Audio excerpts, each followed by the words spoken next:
Hi everyone and welcome back to another budget meal recipe idea for you. So today I'm making some tuna and sweet corn fish cakes. So you just need 450 grams of potatoes, and that was about 2 baking potatoes peeled and chopped.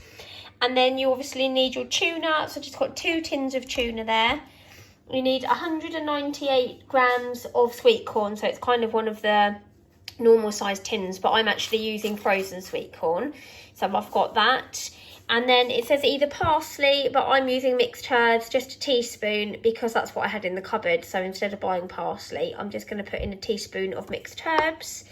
And then to mash the potatoes, it says to use 2 tablespoons of mayonnaise. So I've got this sachet left from Gusto, because I don't actually like mayonnaise like on with chips and things, so I don't ever buy mayo, but I had that left over, so I'm going to use that.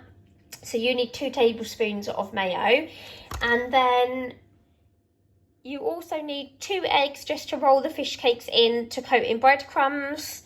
And then I've got some plain breadcrumbs there, and then also you just need some oil to fry your fish cakes in.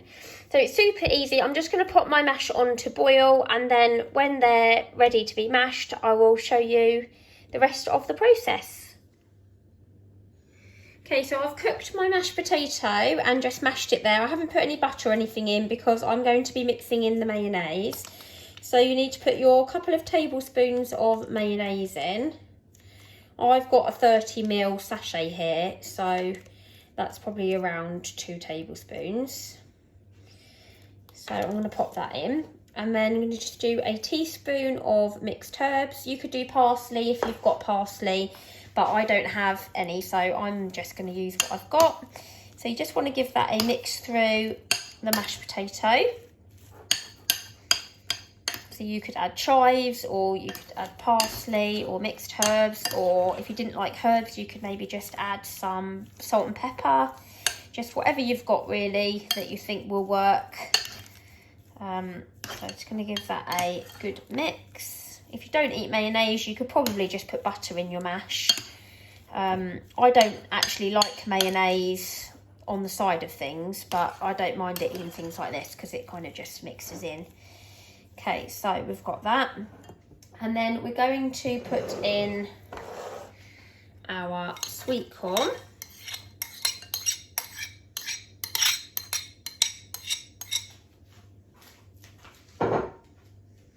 And then you need to put in your drained tuna. So I just did mine in the sieve just to make sure that there was no liquid in there, because you don't want it sloppy. So just going to put that in there, and then you just want to give that all a really good mix through.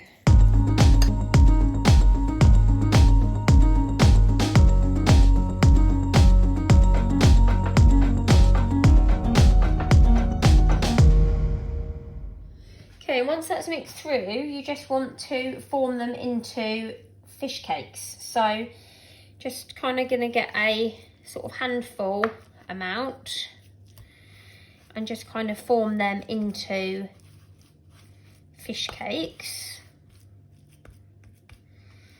Okay, and they're obviously a bit soft at the minute, but they're going to go in the fridge to chill. So it's a really economical one, and obviously you can have it with just some like baked beans on the side because there's potato in there, or you could have it with salad, or anything you like really. They're just a real versatile one. And you could maybe replace the tuna with salmon if you didn't like tuna, or you could do it with whitefish, but obviously that's a bit more expensive. This works really well because the tuna is only 55p a tin. So I'm just going to form the rest of these into fish cakes.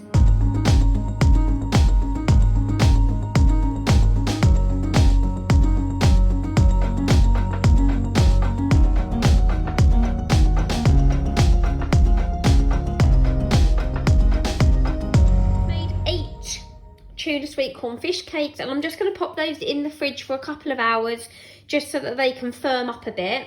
And then I'm going to roll them in the egg and then the breadcrumbs before I fry them. So I've got this ready. I'll pop that in the fridge with the fish cakes, and then I will show you it when they've chilled. Okay, so here are the fish cakes. They've been in the fridge for a couple of hours, so they're nice and firm. So I'm just going to take each one and just roll it in the egg, and then give it a roll in the breadcrumbs. Make sure it's coated.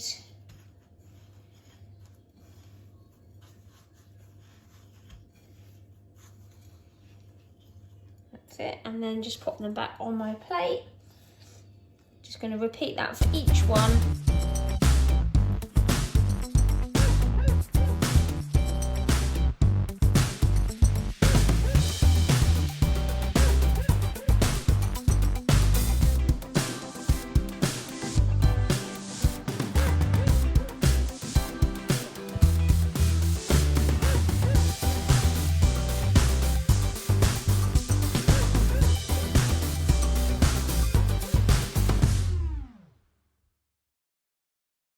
Okay, so once you've coated them in the breadcrumbs, you just need to fry them in a shallow pan. So I've just put vegetable oil in.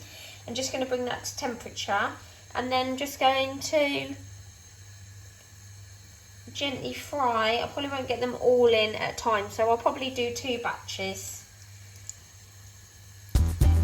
So I'm going to do 4 at a time.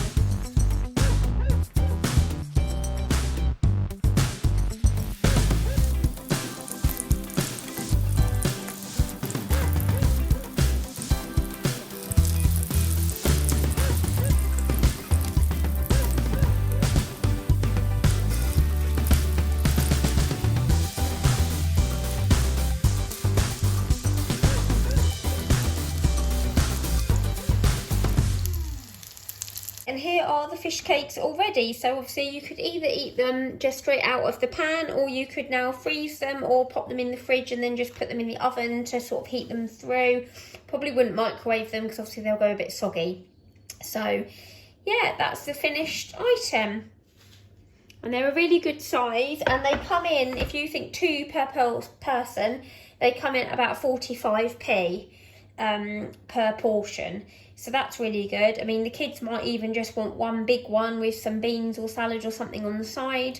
But yeah, it's a really economical one, and it's a great one to use up some tuna and stuff you've got lurking in the cupboard. So I hope that's been useful, and I would love to hear if you give them a go, what you think. So thank you for watching, and I'll see you in the next one. Bye.